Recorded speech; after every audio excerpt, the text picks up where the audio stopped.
That should be a little bit better there. Yeah, yeah. You don't look like a protection witness.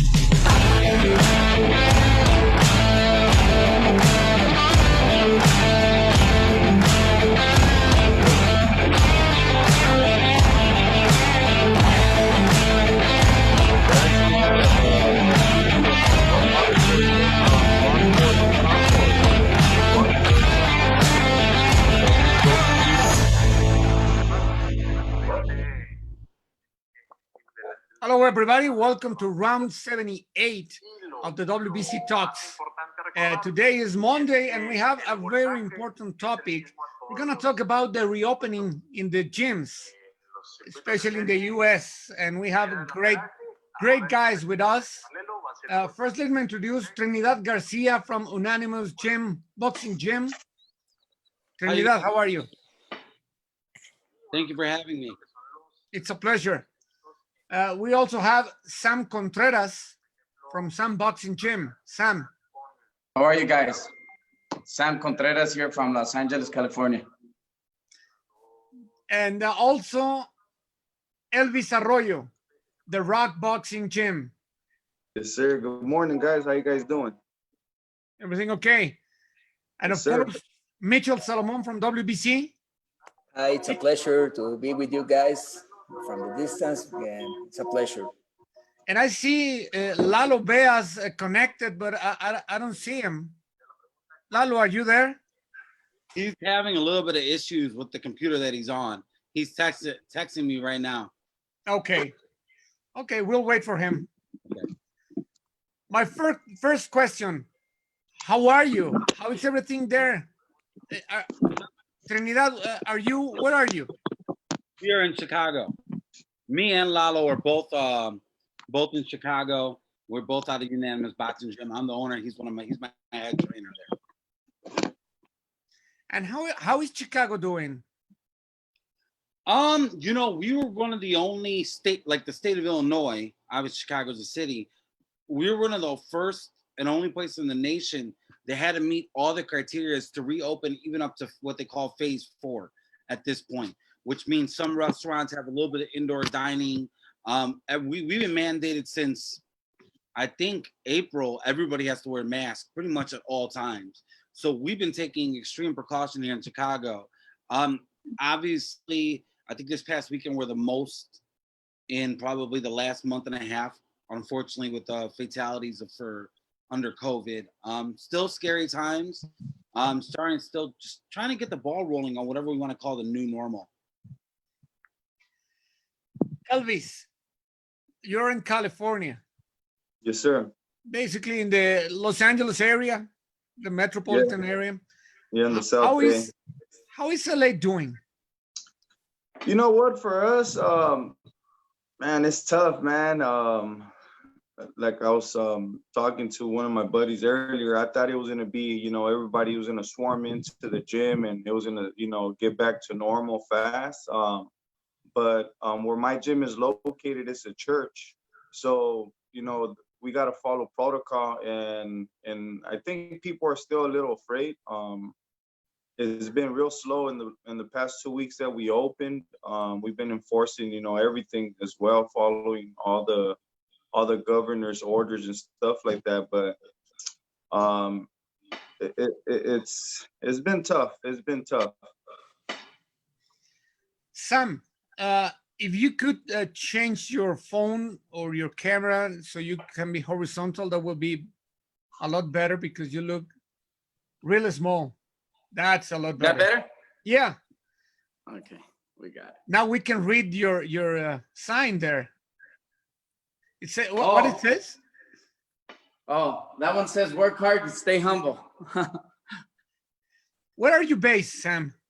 I'm actually based in Palmdale, California. We're like approximately 60 miles away from LA. We're in the Antelope Valley. Yeah, that's where actually we're at. There's not much boxing here, but this is where we at. That's why we travel all over. So are you still in the same conditions that Elvis? Yes. Well, I have my own gym, and my gym is not a public gym. but I've been trying to stay busy. So I've been traveling over. I've been to India, I've been to Mexicali lately, and I've been able to get a good look of what every city is a little different, right? So you could tell it's been a hit to everybody. And, you know, this is real serious. What has been happening during this quarantine? What happens with the fighters? Have you been training them on the distance? Have you been helping them on Zoom or any other platform? What has happened during this time, Trinidad? You know, it's been interesting. So I would say in the very beginning, nobody was training anywhere, right? In probably that, you know, end of March time when the city closed down, it was just us kind of keeping in contact with our fighters, asking them, are they running? Are they at least shadow boxing? You know, most of our fighters don't have just heavy bags at their disposal and, you know, doing all that. So a lot of them were running every day, making sure that, you know, we had them somewhat on a diet, whatever we could possibly do. I think now as gyms slowly started to reopen up in Chicago, we're allowed to have, you know, 50% of our capacity, which we don't even come close to that. Honestly, 50% of my capacity is about 225 people. There's no way I'm having 225 people in my space. I literally have no more than 10. I have a pretty big gym. I have around 6,000 square. I have 2 gyms in Chicago. So I have the one in Logan Square neighborhood and one in the West Loop. My Logan Square is about 6,000 square feet. The West Loop's about 8,000. So what we've been doing is we've been separating everybody, you know, 6 feet apart from each other, trying to social distance. At the same time, you know, just to be able to pay the bills, we have to have classes. So we've been having to designate our times for our fighters and then for our everyday white collar, you know, folks trying to get a workout in. But I mean, it's to the point where it's difficult because you have some people that unfortunately don't believe that anything's really going on. And you have to be like, look, you have to wear a mask coming in. You have to sanitize. I make people bring an extra pair of shoes. If they don't have one, they have to spray their shoes with Lysol. You know, I mean, it's completely different because most gyms are not the cleanest places in the world. I'm going to gyms now that I've never seen this clean in my life, you know, like, but it's been interesting to watch. And it's also been very, you know. Hey, is this your gym? This is one of my gyms. Yes, sir. With chandeliers on the ring and everything? Victor, when we went there with Mauricio, he was amazed. He said it's like the most beautiful gym that we've been in my life, but it has chandeliers and everything and spit jacks with water. It's a very beautiful gym. Yeah, I will have to ask, do I have to wear a tie, a bow tie to get in there? So it's funny that you say that. So for us, it was interesting. I grew up in the old Windy City gym where they filmed the Muhammad Ali movie in pretty much, you know, a very industrial area. There was nobody around, the whole 9 yards. When I started to train everyday white collar people to make money after my boxing career ended, one of my business partners was like, hey, we should open up a gym together. And I was like, I don't know. I was hesitant. I don't like partnering with anybody. But I was like, okay, you know what? Let's do it. Next thing you know, him and my wife were like, let's put a chandelier in the ring. I'm like, you got to be out of your damn mind. I'll be honest with you, excuse my language. I wasn't happy. I was like, no. I'm like, there's no way. I obviously lost that battle. Happy wife, happy life. They ended up getting that one, right? But I'll be honest with you, what it did was it brought people who would normally not walk into a boxing gym into a boxing gym, right? That every day, you know, you get people from all types of backgrounds, lawyers, doctors, you know, people that don't have jobs, to kids, to everybody that walks in, makes them feel comfortable because it looks clean and looks fancier than what it is. It wasn't that big of a deal. Now, do not get me wrong. If something happens to my chandelier, I will cry for about 4 months, but that's not because I know how much it costs. But that was really about that. That's how my gym is. We take big precautions on cleanliness. We always have, but now, like before, we were open 7 days a week, Monday through Sunday. Now we close Tuesdays. We don't open to the public at all. We do a full deep clean of the whole entire gym on Tuesday. We do the same thing on Sunday, and in all those other days, we now have to spread out times that people can come in, so that we can do more cleaning as people walk in and out of the space. Elvis, Yes, sir. how is it been in your case? Have you been helping the fighters using the new platforms, or how was it during the quarantine? Yeah, so for us, since we do have one of the bigger gyms here in LA, I was able to work with some of the fighters throughout the quarantine. But like I mentioned to you, some people don't care and they don't believe in it. And there's other fighters that, you know, they were like, you know, we're better off, you know, protecting ourselves and social distancing. So it was okay as far as the training went. Like I mentioned, we have a big gym, so I was able to scatter everybody around and give them whatever strength and conditioning we had available for them. But not everybody will show up all the time, and obviously, me having a daughter that's asthmatic, you know, I thought about it twice sometimes as well, training you know, fighters, because, you know, like I said, some people don't care. And they don't believe. So, but I think the most challenging part was getting the trust between, you know, the fighters to make sure that after training we would go straight home and not, you know, roam around and you know, be out in the street, you know, interacting with other people that, you know, we weren't sure if they were being safe as well. I think that was the most challenging part. So I brought my group down from 20 to about 7 or 8 fighters that I ended up training at the end, because a lot of them weren't listening. And how it's been for you, Sam? Usually is the fighters are fearless or try to look fearless. How has it been in your private gym? It should be easier, or it is not? Well, it's easier to a certain point, right? I mean, I just deal with three other fighters, actually 4. But like Elvis was saying, it goes back to what is it that they're doing on their free time? You know, this is a talk that I have with them.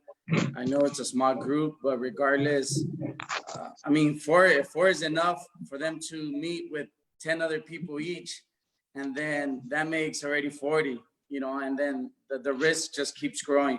So it's definitely something that we talked, and like you said, it's something that you have to trust your fighters and be real with them, you know, be real with them, because I just believe that every person is different, everybody's different. So, you know, some bodies might be able to take, you know, the virus more than the others, but we don't know that. We don't know who, right? Until things happen. So, and plus fighters have family members, you know, I have kids, I have a mom, they have a mom. So it's something that they have to understand, that, you know, even though we're still working, it has to be taken very, very serious. One question: how did you find your boxers after the quarantine? They came in good shape, or they didn't care about their, you know, their fitness, or how was it? Well, honestly, they always stayed training. I have my gym at the house, so we were always training. When everything happened, we took it a little slow. You know, I did talk with one-on-one and say, you know, this is not a group talk I'm gonna have with you guys, just because you might feel under pressure, right? You might feel under pressure because 2 guys say, you know what, I'm good to train. So the other guy might just try to go along. So I said, look, this is something I want to have one-on-one. Are you comfortable with it? You know, they all came comfortable with it. One of them said that, you know what, you know, I just have a daughter, newborn, so I want to be a little bit more cautious. So we definitely took some precautions on that. On the conditioning part, I think it has affected everybody, even though, because I've seen it with my own eyes. My guy's been working, but the conditioning is totally different because the sparring is not there. So you could run as much as you want, you could do as much as you want alone, but when it comes to the boxing part, if you're not sparring, the conditioning is just not there. Because the weight is terrible on us and everybody after this pandemic. Yeah. And I don't know, Trinidad, how you found your kids. You know, it was interesting. We had talks with all of them, you know, from our kids to our fighters that were ready to turn pro to everybody else who was going to do it. You know, Lalo, which I want to apologize. Lalo, unfortunately, is having extremely technical difficulties and he can't get on the conference call. We're going back and forth via text trying to figure out what's happening. He wanted me to apologize to all you guys and say sorry for that. But relaying the message back, you know, me and Lalo noticed, it was interesting, right? Because the city just started allowing us to spar again during this phase. And like you said, the running, the, you know, conditioning, hitting a bag by yourself, you look great doing it. The minute you get in the ring, the timing's off, you know, that, you know, almost that remembering what it felt like to get hit again all of a sudden was new to people. It was just really interesting to watch that, right? Because we were so used to being, you know, 4 or 5 days a week sparring, you know, going through the whole grind, pad work, all that kind of went out the window. I mean, I literally showed up on a Thursday, we were open. On a Friday, I had a letter from the city of Chicago plastered on my window saying, hey, you guys can't be open right now. We didn't know. They didn't even give me a notice. They just, you know, boom. We knew that the pandemic was happening, but they didn't close down anything. And that's how I kind of found out. So it's been interesting to watch everybody. But I think, you know, probably with all the coaches, most of our fighters are natural athletes. And because they're natural athletes, it doesn't take them that much time to get into it unless they were just completely doing nothing. If they've been doing nothing for the last 3 months, we're talking about a whole different ball game. But so far, it's a slow process. It's a slow moving process. I don't think California is able to spar yet. Are you guys? Yeah, they still have us in the red zone. Wow. Yeah. So we're able to spar. We're able to do that now. But I'll be honest, there are some fighters, some of our top end fighters that don't want to. And I completely get it, right? We're not forcing anybody, just like any other time, whether it was a pandemic or not. We're not forcing anybody to do this if they don't want to. So what we're telling them is, I get it. I understand it. They all still want to compete one day, but I told them if that's the case, just try to do as best as you can and stay in shape as best as possible. But it's definitely been, it's been interesting, but I think it's also understanding what's going on. But I think that's one of the problems also. I mean, if the FIFA or the NFL, NBA, they know that they can get hurt if they don't train properly. And then maybe you can twist an ankle or something like that. But in boxing, there's a lot of risk if you are not in shape. And you will presume that because they are fighters or athletes, they will have something to do at home and they have a treadmill or something. But usually they are in the gym. So many of them don't have any equipment. You know what? Right now that you mentioned that as well, the way I train my fighters, I focus a lot on the way they breathe. And with this mask thing going on, man, that they gotta wear it, it's been so difficult for my fighters to, you know, get accustomed to it. And I don't even think it's that healthy for them to be cutting their breathing with the mask on. I know you got like those elevation masks that people use to train, but man, it's just been so tough. And I've actually had a couple of guys stop showing up because, you know, they thought the same thing. They said, you know what, we're not gonna be able to train like this. It's not healthy. You know, to wear the mask 24/7, it's hard to breathe in, and we can't even get ready for anything, you know, training like that. So you're right. That's been one of the most challenging parts. As for me being a coach, I hate seeing my fighters and the kids wear that, man, because they're all, you know, struggling. Now I can understand the doctor that have to wear it all the time. It's really incredible. Sam, as Elvis said, it might be a low oxygen preparation, but it is not the way it should be. Correct. And I think it's because just in general, there's no there's no scientific results that tells you we're doing the right thing, right? And like you mentioned, doctors have to wear it through the whole day. But again, the doctors don't have to be in that rush adrenaline. I mean, your adrenaline in boxing, when it starts hyping up, it's different. I just think I mean, sometimes without a mask, you know, it's a stress to your body when you're feeling tired. Now, imagine with a mask, especially when, you know, I can't talk for everybody else, but sometimes as coaches, we push, like, keep going, make sure you know, don't give up, because that's more of a motivation thing prior to this. Now, a lot of fighters don't want to show their weaknesses wearing a mask. And I think that's where a risk will come. You know, you don't know if somebody's body's going to be able to take that. So, you know, like he says, it gets very complicated. I think it has to be a good communication with the fighter of saying, hey, if you really are feeling, you know, a little low oxygen, or you can't really breathe, then let me know. We'll try to stop. Just because, you know, sometimes as fighters, like you say, you know, they're warriors. So they don't want to show you weaknesses sometimes, but that could cause into something devastating. Yeah, many people. The other day, I had to go to my mother's house to help her with something, and I was wearing a mask, and I go to the stairs twice, and that was enough to feel like I was gonna pass out. I mean, it was too hot. It was hard to breathe. So I can't imagine. It's the same thing that they're proposing now for the referees. They shouldn't wear a mask when they're on the ring right now, because they have been already tested. So it is hard, and it might not work with him to be breathing through the mask at that moment. Now, also something very important that you mentioned. Doctors are wearing masks that are for your face, right? Majority of the masks we're seeing now, they're pieces of cloth, you know, made into masks. So that might even be a little harder depending the thickness of the cloth, how hard is it for people to breathe, you know? But like you said, referees, I agree. I mean, they've been tested. I mean, you only could do, you know, so much. But yeah, with fighters, I've seen some very thick masks that I'm like, man, this looks like came off almost off a sweater or something, you know?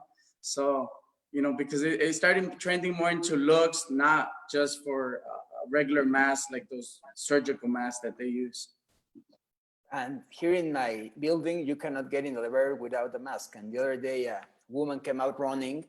So it's amazing how people are getting, you know, everybody faces the disease in different ways. For example, you, Trinidad, in your gym, the coaches and trainers also wear a mask, or you don't? Yeah. So in the state of Illinois, you're allowed, even the fighters and stuff, actually, you're allowed to take them, because we're in a different phase in, say, California, that's in the red. We're already in the blue, where sparring and stuff is allowed. So basically what happens is everybody gets like a square, if you will. And within that square, you're allowed to take your mask off, okay? The minute you step outside that square, your mask has to be put back on if you have to go to the bathroom, get water, any of the above. So you can train within that square of that 6 feet. What's the size of that square? Yep. What's the size, 6 feet? 6 feet, yeah. Okay. So it's distance away from everybody else. You're allowed in that square. You're allowed to do all that. But the minute you step outside that square, the mask has to be on. So what we start doing is we start using almost noodles, because we can keep ourselves away from our fighter, but still being able to use the noodles to social distance. Wow. And do that. It's not the most ideal situation, but you know, we're trying to figure out new and exciting things to do to keep them engaged, because let's be honest, it's one of the hardest things for a trainer to do is to keep their fighter continuously training. Forget the pandemic, when there's not a fight going on, when they don't have something scheduled, half of these fighters are like, well, I'm not fighting next week, who cares? And you catch them eating a half a pizza. You know what I mean? Like, it's not the easiest thing to pull off. So you have to find new things to get them creative doing, getting them flowing and doing all that stuff. So it's been it's been interesting. But saying that, we've also we're actually getting a nurses coming in from one of the local hospitals and is testing. We're testing all of our trainers. Our head trainer Lalo, who again had technical difficulties, he just got tested. Thank God he came back negative. I came back negative. Like all of our trainers so far, if it came back negative, it's staying on top of that. You know, I'm telling anybody, if you feel sick, my trainers, you feel sick, don't come in. I don't care if your foot is cramping up at this point. Just stay home. You know what I mean? Our clientele, in the sense of like classes and stuff like that, when we use that, we have one of the head thermometers that we scan so we don't touch them. If you're 99.9 and down, you're okay. For 100 and above, you got to go home, and you can't be there for 14 days. We're basically self-quarantining you from coming back to the gym.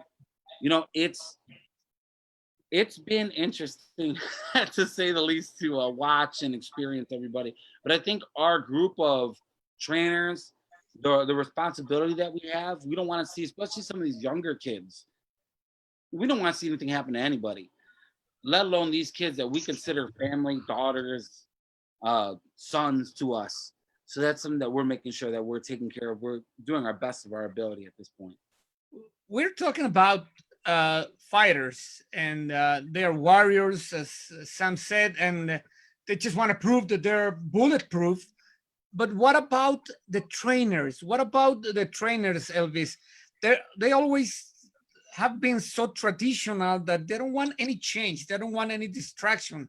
And now they have to wear a mask, use the noodles, stay in the distance. How is it with them? You know what? As for me, I was speaking to one of my good friends, Robert Luna. He's the trainer of the Molina twins, and you know, we pretty much came to the same thing, man. It's we don't want to live in fear, and if this is the new the new thing to do, to wear a mask for the safety of the fighters, then we're gonna have to sacrifice, because at the end of the day, they're the ones that are putting their lives on the line. Therefore, we gotta accustom to whatever you know, policies they got going on, or you know, if you're lucky enough, you know, to have your own private gym, then you know, getting tested and doing stuff like that will definitely, you know, will keep it it'll be easier for you to be able to work with them, because it's kind of like with your family. You know, they want you to social distance from everybody, but as long as you're at home, you know, you don't have to wear a mask. As long as you're with the same people all the time, you don't have to wear a mask. So I guess the challenging part would be, if there is a fighting date, you know, going into training camp and, you know, separating and isolating yourself from everybody, which is, you know, something hard to do, but that's what champions do. If they want to become champions or remain on top of the throne, is they're going to have to stay away and sacrifice family time, sacrifice, you know, going out and hanging out. So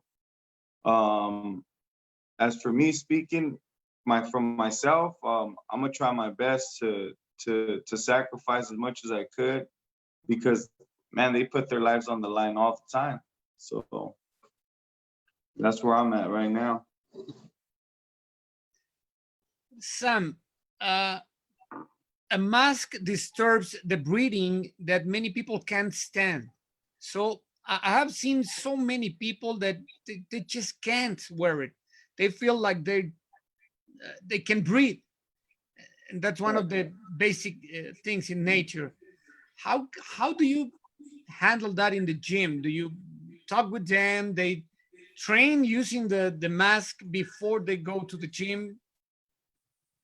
Well, both of my guys work, so they're kind of a little bit used to it because they have to do it at their job. You know, I do real estate, so I have to do it as well. So things have changed in general.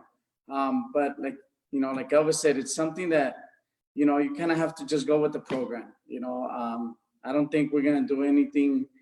I mean, even though we might not agree to a certain point, but the more we argue, we're just kind of wasting time. I'm more to let's just do whatever we have to do, and hope this ends soon, and then we could try to go back to normal. And the thing, like taking two things that Sam and Elby said, we cannot be in fear, but we must not be irresponsible. No, but if we take precautions, and like Trinidad is taking in his gym, and people, some don't, like, they don't think that they can get sick. But the thing is that if you take care of yourself, and you know that you are hurting anyone if you don't respect the rules, it's more like a personal thing. No, here in Mexico, they said, well, whoever gets sick, it's your responsibility. You should take care of yourself. And but that's the truth. We must be responsible with our team, with our pupils and everything. But it's awesome what you're doing, because at the end, you're businesses, and you need to stay in business, and it costs money. So it's weird, but you must do anything. So for me, I've had to literally ask people that they've came into the gym, refused to put mask on. You get those people that, like you said, think they're bulletproof and don't believe that anything's going on. And I'm like, I gotta take a temperature. They're like, you're not doing that.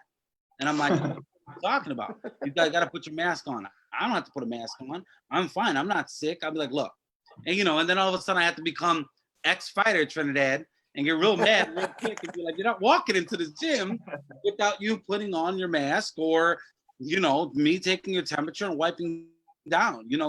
Again, and it's like Marcello, you were saying, it's being responsible, doing your part is the big part behind it. You get but some it's money. If you take him away from your gym, you're losing money. So it's like very tough. But to be honest with you, I'll lose money knowing that everybody else is not getting sick, right? I don't want to be the one being irresponsible to the point where everybody. Now look, it's funny because it's like you can be one of the most responsible people I know, and you can grab a doorknob and had no idea that last person had something, and now you caught something, right? Yeah. And I wouldn't call that being irresponsible. I would call that more you open a doorknob, right? I mean, so for me, it's more, doing our due diligence, doing the best as we possibly can. If we feel like if all of a sudden someone's inviting us, hey, can I bring over fighters? Like, what are you talking about? Like 10? No, let's be honest of what's going on. We're separating people out as much as you can. It makes for a lot longer days because we're at this gym. I feel like now 24 hours a day, but at the end of the day, I'd rather be there for 24 hours and not bring anything home. I think for me personally, I have a wife and 3 kids. God forbid you bring something home to them, right? I mean, so for me, it's just more of making sure everybody's safe. I don't want to see anybody sick. Anybody, whether I know them or I don't know them, I just don't want to see this happen. You were going to say something, Sam? Yes. In the beginning, I really didn't see any much cases, especially in boxing. But the second wave, I've been getting, a good thing is having a good communication with coaches. I've had coaches say, hey, you know what, I can't meet up because we're going to take 2 guys and these guys are coming out sick. There's a lot of gyms that have had a lot of cases now. I know a lot of people now that I personally know that have gotten sick. So, it's just one of those things that, you really, really have to go by the guidelines if you want. It's just, we could stick here and fight over it or just try to do it, and hopefully this moves on. I think that one of the reasons here is that in the beginning, we didn't believe it. It sounds like a movie. And then we realized it was, we had something big and we isolate. So we didn't get the news that how many people, what was really, we didn't believe what we heard in the news because we didn't know anyone that got sick. In my personal case, my sister got sick. She stayed at home. She didn't have to go to the hospital. She suffered a lot, but now she's okay. And that gives the perspective that if you go out, if you don't follow the rules, if you think you're bulletproof, you're gonna get sick. And maybe you're taking the risk by your own and you get over it. But you have a mother, you have a sister, you have a kids, you have wife, and that makes us responsible of everybody. What do you think about that, Elvis? What was that? It cut off. That in the beginning we didn't believe in this, and for that reason, yeah. You know what? I truly believe that, you know, there is a COVID-19 out there, coronavirus. But I also think that there's a lot more than that, as far as like, you know, if you get coronavirus and it just might be a simple flu, you know, they're calling it COVID-19. But there's definitely a real coronavirus, and as well, like you, I have family members that got sick recently, you know, about a week ago, that tested positive, landed in the hospital, in the ICU. And I've heard other people close around me as well catching, and not in the first wave, but in the second wave as well. And it's tough. It's really tough, man, because we go back to the bulletproof guys, man. There's so many people out there that just don't care. They don't care. And those are the ones that are messing it up for everybody else, especially the athletes, the ones that are trying to compete, because it's slowing down the process. I know maybe somewhere down the line, you know, everybody's going to end up catching it because it's going to be a new strain of flu, but it's definitely slowing everybody down right now because of the bulletproof guys, man, the ones that think that, you know, they're never going to catch it. And then it only takes one in one gym to, you know, it's like, you know, to mess everybody else up. So it's definitely true. And the athletes are the ones that are suffering the most, as, you know, as for any sport, because they're the ones that, you know, can't get back to working out 100%. If I go to your gym right now and I'm gonna train, please explain us the protocol. What should I wear? What is gonna happen? You know, obviously, as you come in, you gotta have the mask.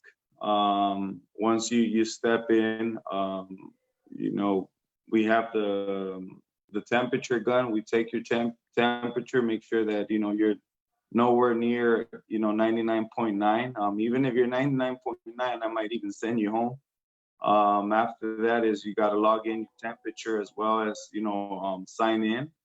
And you have to bring a towel. You have to bring disinfectant wipes.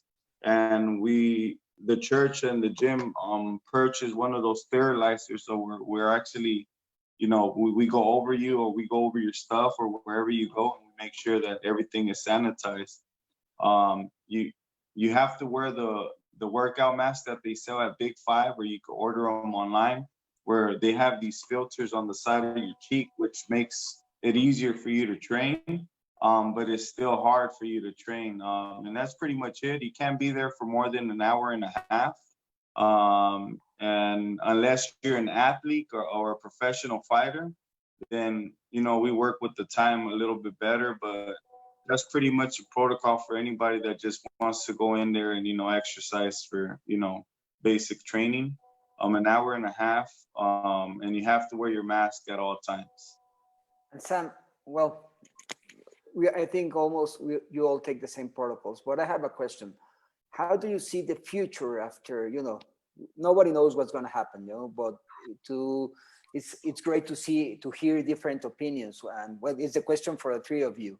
What do you see in the near future and the mid future, for example, amateur boxing, pro boxing, besides Vegas that's making events? What do you think, Sam? And then Trinidad, and then Elvis, please. You know what? I was just in Vegas this past weekend. I had to go do a business over there, but I was talking to one of my friends, and the amateurs came up and the pros. The amateurs, I believe they're gonna take a big hit. You know, we're gonna take a big hit because it's just, there's no cards to their favor. Zero, especially California. I think California might be the last state they allowed to spar. The last state they take those hard restrictions because it's just so much of a big state, so much of too many fighters, and a lot of great fighters come out of California. For the amateurs, I've never done a show myself, but I have friends that have. I'm sure Elvis has, and I just don't understand. I don't see any shows. I don't see any shows because, first of all, you have to pay a fee to make a sanctioning. Two, if you don't have a ring, you have to rent a ring. Now it's mandatory that you have to have an EMT. So you're talking already close to $1,500, $1,800. And you're hoping to get that on door fee. Now, if they allow us, which I think they might start allowing, but no audience, why would you pay $1,800 when boxing gyms are barely surviving? You know, a lot of their fees are just kind of to pay the bills. So it's very hard. Nobody's gonna pay about $1,800 and they can't get any money back. So I think the best bet for the amateurs might be the national tournaments, but those are gonna have some restrictions. So I think the amateurs, if the pros are taking a hit, I think the amateurs are gonna take a bigger hit. Now, how do I see that affecting us? Because it could unmotivate a lot of athletes, a lot of fighters. You know, a lot of fighters might be, you know what, I'm not fighting, and you know, they find something else to do. And we've seen that. I mean, just in general, but I think the chances of this happening in our stable is going to be much bigger. Now, for the pros, I have a few pros, and things are hard. You know, I just think that, you know, they are also getting a hit. I'm seeing fighters taking pay cuts, you know, just to fight, and they're going to have to be creative. You know, they're going to have to be creative. Top Rank, you know, they started strong. They have a good idea of what they're doing, but there's a lot still missing. So I think the promoter that gets more creative and in doing something more exciting, you know, is going to succeed the best. But you have to adjust. You have to be definitely very creative to maintain the audience, because, you know, you're dealing with UFC now and mixed martial arts, which they're doing their own stuff, right? I think they have their own little island now where they could go out there and fight. So, you know, people are going to have to start being more creative, picking up their pace to keep boxing alive. But like I mentioned, I think the amateurs, they are going to take a bigger hit. I'll piggyback off of what he's saying. You know, I agree. I think with the fact that, like what he said with the fighters, when you get fighters fights, it's hard to keep them doing anything motivated. When, you know, you'd be amazed what that little plastic trophy means to them. It means the world to them. It gives them a reason to get to the gym and grind it out and lose that weight and stay motivated, right? Here in Illinois, since we're in the blue and we're allowed to spar, we're waiting for the go ahead. I guess USA Boxing is going to go ahead, and they're doing not once every state, but once your state's in the blue and it's been in the blue, I guess for 30 days, like ours is coming up on 30, they're going to be doing 2 test site shows. So what that means is they're picking 2 gyms. I know I got picked, and I know another gym got picked in Illinois as well, where we're going to do sanctioned amateur events with or an event, let me rephrase that, like a 12 fights or so, and with no audience. You know, I've done shows myself at my gym, and we've financially done very well. But like he said, now you're talking about, I didn't have to pay for a venue, which instantly saves you money. My ring was sanctioned sized already, didn't have to worry about that. You know, you pay for the sanctioning fees, which is like, I don't know, $355, whatever it is, and you know, you got to pay. You know, you're not supposed to give the referees and them a little something for gas money and all that kind of stuff. Everybody gets that. You know, you do that, but with the test sanctioning, they're just going to go ahead and waive all that, and they're gonna, because they want to see how we would do it. We essentially had to put a proposal together on how, from the minute the fighters walk in, how they're going to get, you know, we may even get the fighters tested 2 days prior to the fight. Now you're talking about amateurs. If there wasn't a free testing site in Illinois, I don't think we'd be able to do that, because who's going to pay for that? I don't think USA Boxing is going to. I mean, no disrespect to them, but I just don't see that realistically happening, right? I mean, you know, it's funny. As much as I want to get back to whatever we call normal, I think the first step is just getting people to just shut up and follow the damn rules at this point, right? I mean, it really is. I know that, you know, that you guys were saying earlier, it's like everybody's complaining about how it's not going quick enough. And first things go through my head, well, you're one of those people that don't want to wear a mask. So just shut up, do it, so we can get back to whatever normal is. But I agree with what you were saying, is that the amateurs are going to take such a big hit. And I think this is going to affect not just what's going on this year, it's going to affect what goes on next year. And I'm not even talking about like beginning of next year. I'm talking about full on throughout the year. Because, you know, you get some of these fighters where they're in between, especially let's say the 17-year-olds, 18-year-olds of the world who are going to become seniors in high school, graduating high school. A lot of them are going to make choices. Am I going to go to college and go live my college experience? Am I going to go get a job, or am I going to continue boxing? Well, if boxing is not even an option, then we essentially lost fighters, and now they're going off and, you know, living their life, rightfully so. But I think the amateur world is going to take a huge hit. I know that USA Boxing said that they're still going to have a nationals in December. To me, there's no way. I don't know about anybody else. There's no way they're going to have the national in Louisiana, which is in the red right now, in St. Charles. I'm like, there's no chance in my eyes. And I don't know if it's even responsible. I know probably all the coaches here have been to the national tournaments. They put people in those rooms like cattle, right? Like everybody was crowded up next to each other, you know, with half naked, and they're rubbing up against each other. And those weigh-ins take 3 or 4 hours. What is it going to look like if they have to social distance these weigh-ins? Are we talking about a whole day worth of weigh-ins by itself? That's what it kind of seems like. I'm skeptical to think that it's going to get back, that amateur boxing is going to come back in the upcoming year, to be honest. Wow. I don't see it happening till 2021. And I'm talking about like mid 2021. I think, you know, reality, I think Westerns is probably out. Nationals, Westerns, until we're back midway through. I hope that's not the case, believe me, but I just don't think that's going to happen. Yeah, and you mentioned about you might have a 12-fight tryout, right? But Elvis could confirm here in Cali. Imagine it. I've heard that they're talking about maybe 10, 12 fights. Yeah. This is a state where we have boxing Friday, Saturday, and Sunday, and only because they put a limit, you know, they have maximum 25, 30 fights each day. So wow. That would back us up so much, you know, that would back up a lot of fighters. Now, who gets to fight, you know, so it's just it's going to be a chaos. For when you have a show in California and you have 12 fights, it's a very slow show, very slow show. And in other states, it's like the best show in Nova. I mean, you guys seen with the WBC challenge how huge it is. I went there crazy. There were 35 fights, and that was a whole different world. With 2 rings.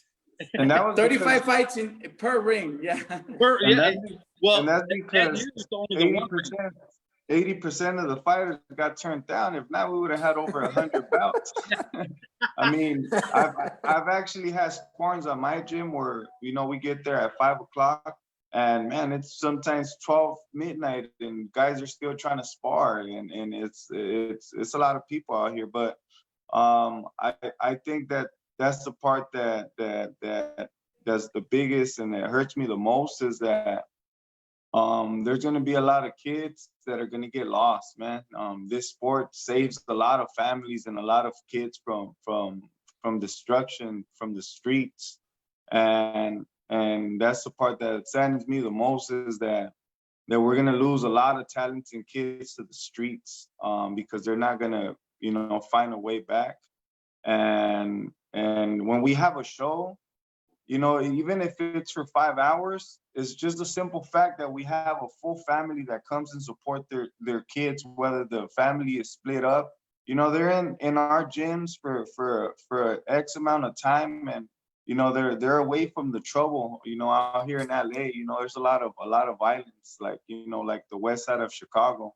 And I think that's the part that bothers me the most, is that we're gonna end up losing a lot of talented kids to the streets, to the drugs, to to the gang life, and I think that's the biggest disappointment that hits me, is that man, how I wish everything would be back, because even now that we're open, a lot of the talented fighters that I had, the amateur ones that were barely, that I could see, they were going to be good. They're out there in the street, and it's hard, man. That's the biggest disappointment right now with this pandemic for me and my staff, is that we lost a lot of good kids to the street already, and it's only going to get worse if it continues, to be like this, when people don't, follow protocol. Because many times when we talk about boxing, people think in Canelo and Tyson Fury and Deontay Wilder and Lomachenko, but that people have enough money to keep training, to have a personal trainer, a personal gym, and they are focused and they are already there. But as you said, boxing saves lives. And these kids, we're not even talking about the financial problems that are coming, and they're gonna have to work and do something at home to help his father, mother, or whomever to support the house and to bring money. And it's gonna be really hard in the near future. And we need to bring these kids back to the gym anyway. Go ahead. I think it's a great point. I know there were a couple fighters in the city of Chicago that were ready to turn pro, and they're talking about young men, young men and women, 18 years old, 19 years old. Now you took that away from them. There is no, unless you're a decorated amateur. I'm talking about, one of the top guys that, any of the promotions are going to put on the card, Golden Boy, Matchroom, all those things. You're not, the chance of you getting on this pro show as a guy who's just starting off is almost slim to none right now. And because it's slim to none, all of a sudden you went from, I'm going to make it and I'm going to support my family, and it's a great motivating factor. You can't support anything if you're not making anything, right? So now you're talking about them having to restart the whole entire mindset of rethinking. And like you guys were saying earlier, you're gonna lose. We're gonna lose some of these kids to the street, to the idea of, there has to be something else. Oh wait, I've been able to party this whole time and not have to go to the gym. Who doesn't like a good time after a while, right? But let alone somebody that's been, focusing on a different goal. And I also think that what we're also going to get is people that do stick around and who are dedicated. Those are the ones that are going to really make it as well. I really do believe that. Those are the ones that have that self-motivation, no matter what happens, that's going to make it. I think all of us have some of those fighters in our group. It's just sad to say that we can't help the ones that don't have that motivation, unfortunately. Okay, we're about to finish the show. We're almost been talking about 1 hour, and I would like to hear from you what is coming and how are you supporting these kids. Who wanna start? Who wanna be the first? Well, for us, it's the same thing. Our gym is located in the property of the church. So our program is one of the only programs around the greater Los Angeles area that is free. Anybody under 18 is free of charge. And there's the same focus to keep kids off the streets, out of gangs, out of jails, and out of the grave. And that's the only thing we could do is not live in fear, but follow the protocol and teach these kids, because this might be something that's gonna stick around for a long time. But we gotta discipline the fighters and help the families and the community out. So we're just gonna try our best to sacrifice, even if it has to, if we have to wear the mask, then look into investing in the best mask we could probably equip ourselves with.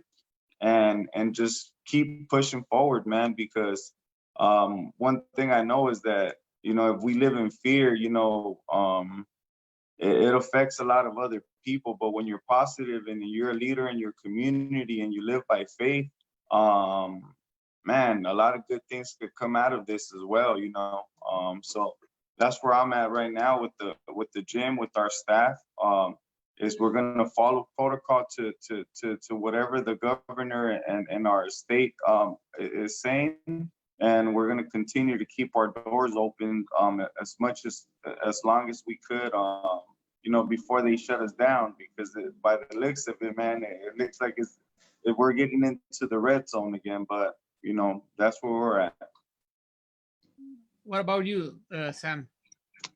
Well, I have a small stable. Business and real estate it's been hot right now.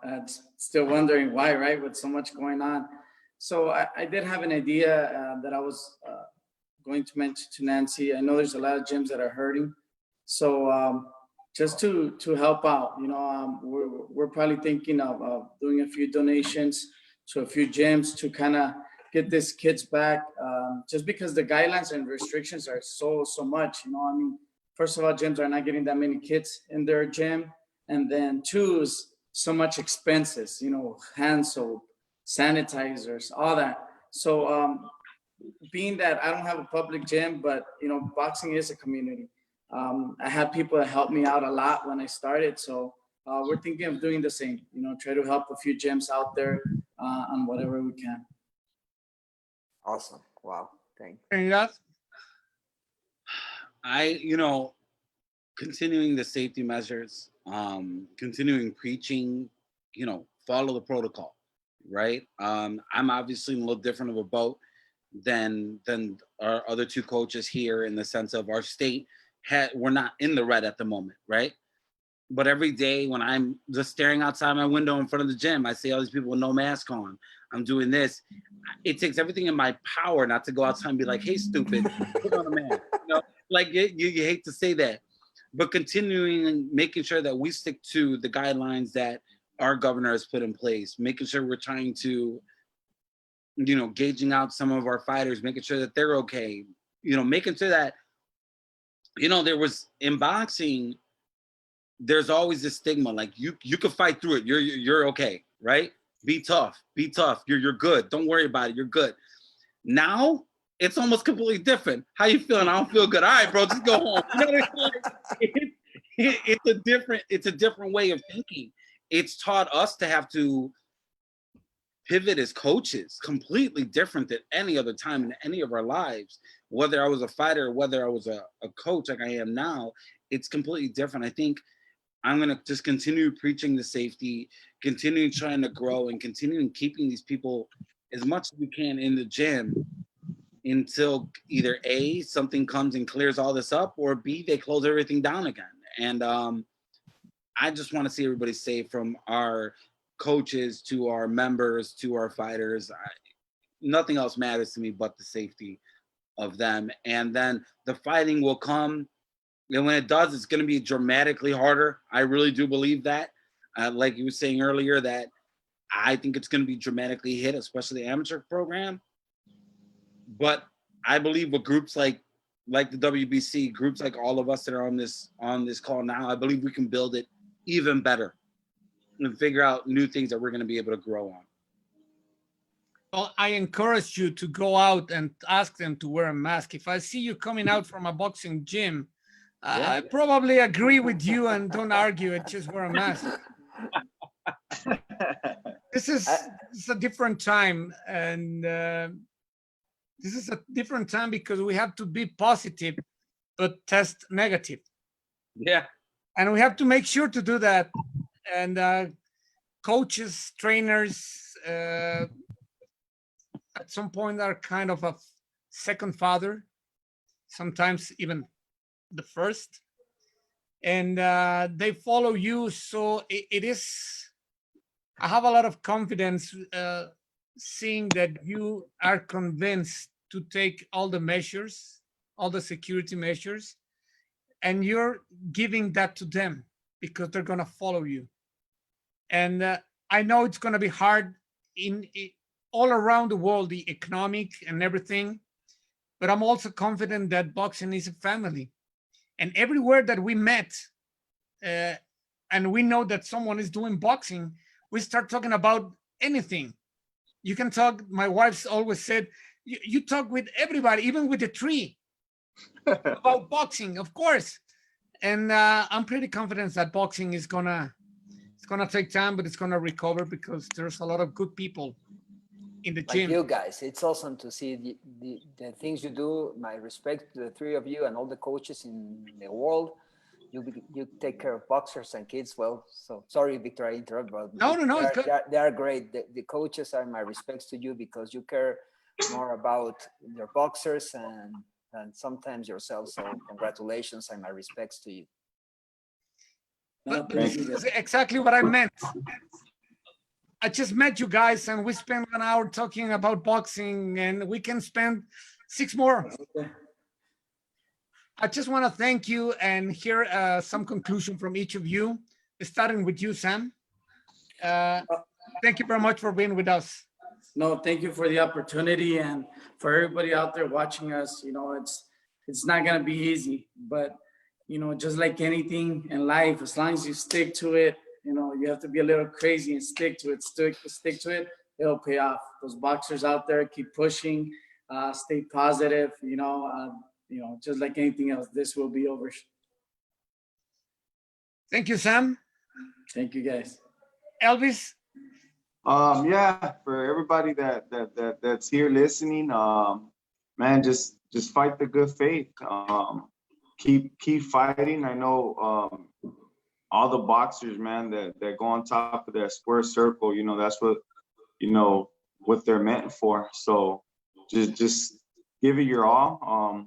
Our doors will be open for anybody that wants to come in and train with us, and we're willing to help them for free as long as, you know, you follow the criteria and the instructions. And man, you know, keep pushing, and let's make this happen as a family, to help each other out and lift up one another. And I just want to let you know that there's people in Spain, US, Brazil, Mexico, Argentina, UK, and Germany watching. So everybody is interested in what you're doing. Trinidad. You know, we're all fighters, right? I think probably all of us at one point have boxed here, and we've all been through it. I think that what I'm going to say is continue fighting it. And by fighting it, follow the guidelines, right? Let's continue fighting the guidelines as best as we can. Help one another, check up on people, make a phone call. If someone's missing that you're normally used to seeing, call them. Are you okay? Are you sick? What's happening? Is everything all right? You know, make it so they're okay. I think that's the best thing that we can do, is take care of one another and make sure everybody's okay, and stay safe. I think more than anything else, stay safe. I think that's the boxing to me means, you know, boxing's given me everything in my life, supporting my family, you know, giving me a way of an outlet when I was a younger kid and doing all that. But boxing's a small part of what we're doing too. And number one is the safety, right? There is no boxing if we don't have nobody to box against. So stay safe out there. And I think that's the first thing, that's the last thing to say. Stay safe, guys. And, you know, God bless everyone out there. And you're right, a call can make a difference. One of my mentors used to say, hello, what do you need? And goodbye. And the other day he spent like 40 minutes talking with me. Yeah. Everybody's at home.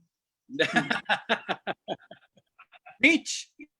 No, it's like you said, and Mauricio Sulaiman always says, boxing is a great family. And you know, you said I met Trinidad, but meeting Sam and Elvis, it's awesome because you see always with people that care about boxing, amateur boxing, and the boxers, and it's awesome to meet you guys. You're awesome. You're my respect to the three of you and all the coaches and all the people that are out there fighting to keep their lives and boxing for together. And my congratulations to you, and it's a pleasure, and hope to see you soon in person. And you're great. Stay safe, guys. I really love to meet you. And the WBC is going to have his convention from August 12 to 15. And I hope I'll see you there. It's going to be a virtual convention for the first time. We're trying to adapt to the new normality. So I would love to see you there and talk a lot more with you. Thank you to Elvis Arroyo from the Rock Boxing Gym. Thank you. Thank you to Sam Contreras Sr. from Sam Boxing Gym. Sam, thank you. Thank you to Trinidad Garcia, Unanimous Boxing Gym. Thank you, guys. And also want to thank Lalo Beas that couldn't come, that couldn't connect, but he was trying really hard. Really, really hard. And Mitch, thank you for getting these guys and make this program It's a pleasure. a reality. An honor. Thank you, guys. Thank you very much, guys. Stay home, stay safe. See God you. bless. Bye. Bye.